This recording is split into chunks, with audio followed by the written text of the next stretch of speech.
It's time to go one-on-one, presented by Bob's Discount Furniture. Molly Sullivan, Boston Scott on the ones and twos. And boss, what a season it's been. You're not done yet, but let's start with what you told me October 11th. Promoted from the practice squad, there's that smile, to the active roster. And you said, hey, it's not about proving the doubters wrong. It's about proving people right. That's right. Break that down for us. Yeah, so, at the end of the day, and it's fine to have it as motivation, but I feel like at the end of the day, whenever you prove those doubters wrong, where do they go? You know what I'm saying? They're nowhere to be found.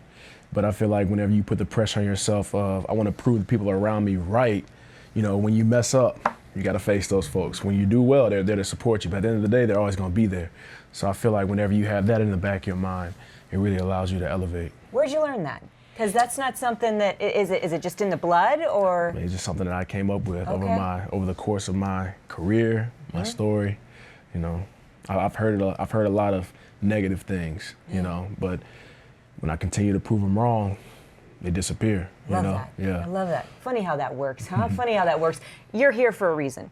Every time you come through these doors, you're often the first one here, the last to leave. I see you firsthand when the cameras aren't rolling and the spotlight isn't on. You find a way to maximize your opportunity. How? Just in the preparation, whether you're on practice squad, whether you're a starter, you have to approach the day the same each time, as if you're going into play. And that's kind of how I approached it. It was a mental battle, because I wanted to contribute. I wanted to play when I was on the practice squad, but I knew just staying consistent, because that's what the NFL is all about, consistency. If I just stayed consistent with my work habits, when my opportunity did come, I could make the most of it. Your mindset, going back to the practice squad, was you never viewed that as negative, though. You always, whenever I spoke with you, you're like, yo, I'm going up against the best in the world. I'm going to find a way to get better. What did you learn about yourself in that process? Yeah. That's the majority of my mindset and how I approached it. Because we have a great defense. One of the top rush defenses in the league, and I take that as an opportunity to get better. But I'm not gonna say I'm perfect and say that it's all dandelions and flowers. There's still some mental struggles there. But overall, like I said, it's just a mindset. And approaching it every day, just being consistent. You know who wasn't surprised by your breakout game, Monday Night Football? Yes, put that on ice for a moment. But your first NFL touchdown against the Bills, Week 8. Lane Johnson with the first hug. That was an emotional one. I know you got the photo to break that all down. But how do you best describe that moment? Just surreal. Like it was kind of a blur, really. I don't know if it's just a blur because of the feeling or just because I got hit. But yeah, man. Whenever I got in, completely forgot about the ball.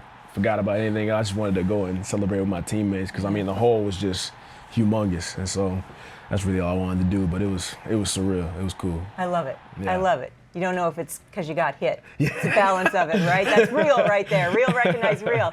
All right, so Monday Night Football, breakout performance, 128 yards from scrimmage, 120 of those coming in the second half. That's the most in the second half by an Eagles running back since LaShawn McCoy in the Snow Bowl, and really unheard of from a guy that, like I said, that was on the practice squad to come out and have that breakout performance.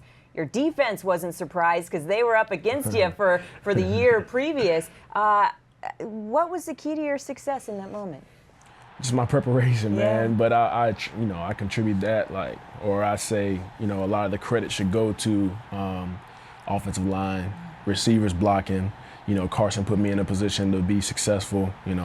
It's just offense is definitely team-oriented, and it's a machine, All the parts have to work in order for this thing to go. And, I did have an opportunity to make some plays and showcase my talent, but, a lot of the credit goes to the offensive line, the receivers blocking for me, and that's pretty much it. I just went out there and did my job. Dudes did a great job of preparing me week in and week out for that opportunity. So I just went out there and did my best to perform. You're always quick to give credit to your teammates, which I love. You never really get caught up in the moment. That's something that I've recognized. And no moment has seemed too big for you. When everybody wants a piece of you after a big game, a big breakout performance, how do you keep everything in check? And we're talking about the reporters, at your locker. They're vultures, right? So how do you keep everything in check? I just, give credit to my mom and my support system around me, that they keep me humble, keep me grounded. And I know, the NFL will humble you quickly. God will humble you quickly, if you want to walk around all high and mighty, thinking it's all me. It's all me. Mm-hmm. So, that's my support system. So, with that said, it's been said that you should never meet your heroes, right? You met one of them. Yeah. Number 43, Darren Sproles. Of course, you grew up about an hour away from New Orleans Saints. He was there. You were in high school, 2011, 2013. He not only became your teammate, boss, but a good friend. Yeah. How would you best describe, and what have you learned the most from number 43? Just what it means to be a true pro, how to approach every day. 15 years. At his size, it's truly incredible. And that really just comes down to taking care of your body. Whenever I honestly believe he's still explosive, but whenever you do get to that, point where you become a vet and you have all these young guys running around, it comes down to the mental part of it as well. And so he's very smart, very football smart. And so just the way that he approaches everything that he does, he attacks it 110% every single time. Doesn't matter if it's walk through, doesn't matter. If it's obviously in the game, practice, it doesn't matter. You're going to get the same effort every single time from 43, and that's why you see the production that he's had. So I just try to emulate all those work habits, and really take it seriously. So he was better than advertised, huh? Oh, absolutely. Absolutely. I feel like people don't really give him a lot of, top 5 all-purpose yards ever, ever. Yeah, insane. Insane. So. Let's talk a little Twitter, shall we? You've got your highlight reel from Louisiana Tech. And for those of you at home that may think that this is Giants blue, check that. What is it? It's Loyal Blue, That's Louisiana right. Tech. Shout to Skip Holtz and everything he's doing in Ruston.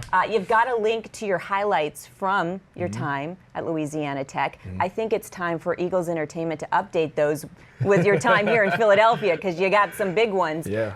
But what did your time in Ruston, Louisiana, what did that teach you, that walk-on mentality that you still hold true? I just think that, God is just, he's funny, man. He has a way of working. A lot of times, I question, man, why am I going through this? Why does this have to happen to me? But he truly has a plan, and if you stay diligent to him, then you'll see it come to fruition. And, he was just setting me up for what the NFL is. It's not how many opportunities you get, it's making the most of your opportunities. It's very performance-based. Your resume is what you put on tape, what you put on the field. So being a walk-on, margin of error was kind of small, Sure. You know what I'm saying? And opportunities are a little limited, but it taught me, you have to make the most of those opportunities and seize the moment. And that's what the NFL is. So I feel like that's God just preparing me for that. Yeah, and I saw firsthand what you mean to that program. You're more than just a pro dog to them, So what do you want to say to those following in your footsteps? What's the number one piece of advice? You look at what number 43 taught you. What do you want to teach them? Yeah, like I said, it's not about proving people wrong. It's about proving the people around you right.